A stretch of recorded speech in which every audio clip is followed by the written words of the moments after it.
In this video, I'm going to show you how to create a quiz in AppLab. So what I've done here is I've created a template or a sample quiz that you can use and just adjust for your own quiz. And here's what it does at the moment. If I click, this is all the code over here on the right. So if I click run, as you can see, it's a quiz it's a geography quiz. So for example, what country does this flag represent? So if you click the right option, Ireland, uh, so you see the score goes up to 1 here, and so on. And the next one, this flag here, for example, is China. And if you select, you have another score there. Japan is this one. And if you select the wrong answer, for example, China here, the score stays at 3 and it gives you a different sound and so on. Okay, so that's what's happening. Now we're going to just take that quiz. There's 10 questions altogether, and we're going to take that quiz and change it to make your own quiz. So if I reset it again, over here is the code. So what the code does, for example, it starts off here with a score of 0, a score is set to 0. And then you see here it calls question 1, which is what we call a function in code. So there's a whole function with all the stuff to do with question 1 here. And you see how long it is. There's a lot of code just to do one question. Keep an eye on the green bar there. So it goes all the way down to here, for example, and then question 2 starts and so on. But it looks harder than it is because basically once you get one question sorted, the rest are the same. They're just the copies of that with the question name changed. So I'm going to show you how to change all this. So right now, the first question is, what country does this flag represent? So as you saw, it was Ireland. We're going to change the question there. So this is how you do it. You go into your question 1 and you just click on the writing there and change it to your own question. So for example, maybe a GA quiz or something like that. Who is this footballer or something like that? Question mark. So that's the question changed. Now be careful what you change. Just change what you need to. We need to maybe have a picture quiz, so change the picture. So this is how you change the picture. Everything to do with the image. See, this is all commented the code to explain what's happening in each piece of code. So we're going to change the picture here under image for question 1. All this has to do with the picture. So if you just go in here and change it with the arrow, choose a new picture.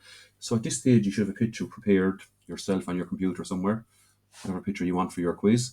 Now upload file here, coding. You go to photos here maybe. Yeah, they're the ones. So we'll just take, for example, a footballer here. So there's, who have we got here? Let me see, just take Stephen Cluxton, for example. So you click on that picture and you choose it here.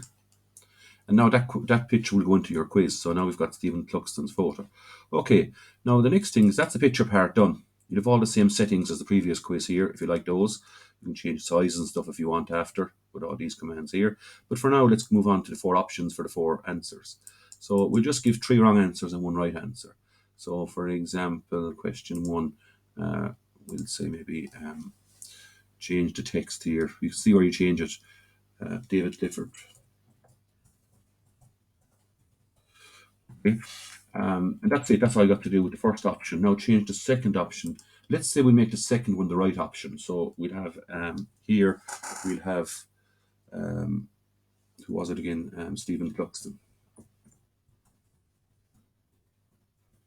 Change that. Now 2 more wrong answers. So put in somebody else. And put in somebody else in the 4th option down here.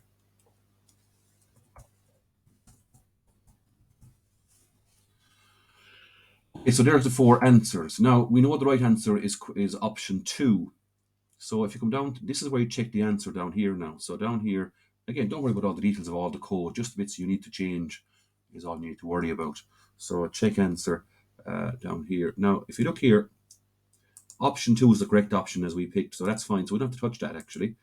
But just say we had picked option 3 as the correct option, well, then you just change that to 3. That's it, that number there.